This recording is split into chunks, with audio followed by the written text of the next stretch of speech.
अस्सलाम वालेकुम व्यूअर्स, कैसे हैं आप सब लोग। इंशाल्लाह खैरियत से होंगे। आज मैं एक स्टोरी डिस्कस करूंगी। पहले आज मैं एक पेशेंट से मिली। उसने मुझे कहा कि डॉक्टर साहब मेरा वेट जो है वो स्टक है। मैं जिम भी कर रही हूँ, मैं डाइटिंग भी कर रही हूँ, लेकिन मेरा वेट जो है वो बढ़ता है लेकिन कम नहीं होता। तो मैंने उसे सजेस्ट किया कि तुम अपने थायराइड की टेस्ट करा लो। तो आज हम डिस्कस करेंगे कि थायराइड होता क्या है और हाइपोथायराइडिज्म क्या होता है, उसके साइन एंड सिम्टम्स क्या होते हैं, उसकी कॉजेज क्या होती हैं, उसकी क्या इन्वेस्टिगेशंस होती हैं और उसकी ट्रीटमेंट क्या लेनी पड़ती है।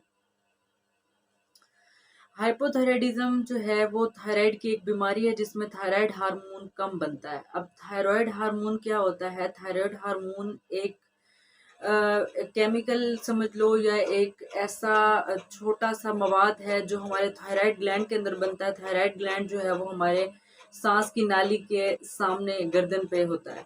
इसका कनेक्शन जो है हमारे दिमाग में मौजूद एक छोटा सा जो है पिट्यूटरी ग्लैंड, उसके साथ होता है।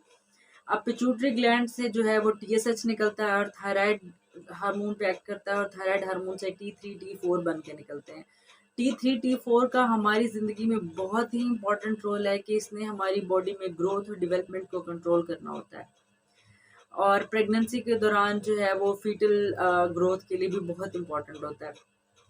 अब हम बात करते हैं कि थायराइड हार्मोन अगर कम हो जाए तो हमें क्या साइन एंड सिम्टम्स आएंगे। थायराइड हार्मोन जब कम होता है तो हमारी बॉडी में T3 T4 की जो है वो क्वांटिटी कम हो जाती है, और TSH जो होता है वो ब्रेन में जो पिट्यूटरी से निकलता है वो ज़्यादा हो जाता है। जब हम ब्लड टेस्ट कराते हैं और हमें TSH ज़्यादा मिलता है तो हमें ऑटोमेटिकली पता चल जाता है कि जी हाइपोथायराइडिज्म हुआ हुआ है। और पेशेंट प्रेजेंट किस तरह करता है कि उसके बहुत ज़्यादा वीकनेस होती है, फटीग होती है, लेथार्जिक होता है, स्लगिश होता है। उसके अलावा हेयर फॉल होता है, उसका वेट गेन होता है। क्यों वेट गेन? इसलिए होता है कि बॉडी मेटाबॉलिज्म जो है वो बहुत स्लो डाउन हो जाता है, जिसकी वजह से वेट गेन होना शुरू हो जाती है।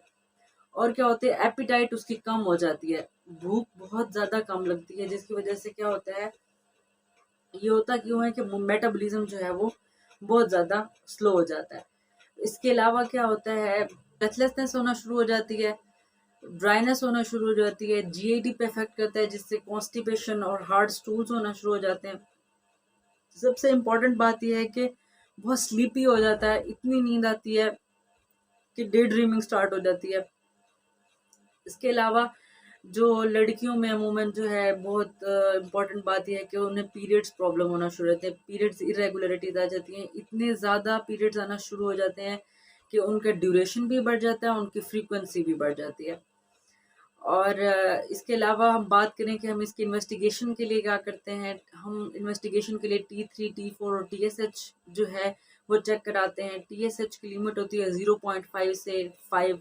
अब हमने जो है प्रेगनेंसी में इसकी लिमिट जो होती है वो अलग होती है, उनकी अलग से जो है मिकदार होती है कि फर्स्ट ट्राइमेस्टर में 2.5 तक, और सेकेंड ट्राइमेस्टर में 3, थर्ड ट्राइमेस्टर में 3.5 तक जो है वो हम नॉर्मल कंसिडर करते हैं। इसके अलावा हम बात करें कि हाइपोथायराइडिज्म के पेशेंट को हम देते क्या हैं। हाइपोथायराइडिज्म के पेशेंट को डिपेंड करता है कि उनकी एज क्या है, क्योंकि एज फैक्टर बहुत ज़्यादा होता है। हम ओल्ड एज के पेशेंट को जो है वो कोई भी दवाई होगी उसकी कम मिकदार में देंगे, और जो यंगस्टर होते हैं उनको हम उनकी क्वांटिटी थोड़ी ज़्यादा होती है। थायरॉक्सिन एक गोली होती है जो हमने निहार मुंह पेशेंट को देनी होती है। निहार मुंह पेशेंट ने उसको लेना होता है, जिससे जो है बॉडी में थायरॉक्सिन जाके थायराइड के जो हार्मोन्स होते हैं उनका बैलेंस मेंटेन रखता है, और हमारी बॉडी में जो ग्रोथ और डेवलपमेंट का प्रोसेस होता है वो नॉर्मल चलता है। अब ये होता है कि कहते हैं सब क्लिनिकल हाइपोथायराइडिज्म की। सब क्लिनिकल हाइपोथायराइडिज्म एक ऐसी बीमारी है जिसमें TSH की क्वांटिटी ज़्यादा हो जाती है, लेकिन T3 T4 की जो क्वांटिटी होती है वो नॉर्मल होती है। नॉर्मल हाइपोथायराइडिज्म में जब हम देखते हैं तो TSH ज़्यादा होता है, T3 T4 जो है वो कम है, लेकिन सब कल में TSH सिर्फ ज़्यादा होता है, T3 T4 कम होते हैं। इसके अलावा पेशेंट को सिम्टम्स थोड़ी बहुत हो भी सकती हैं, नहीं भी हो सकती हैं, और डिपेंड करता है कि हमने उनकी ट्रीटमेंट क्या देनी है। तो उसकी एज पे डिपेंड करता है, और थायरॉक्सिन की जो है क्वांटिटी बॉडी में कितनी है उस पर डिपेंड करता है। Thank you.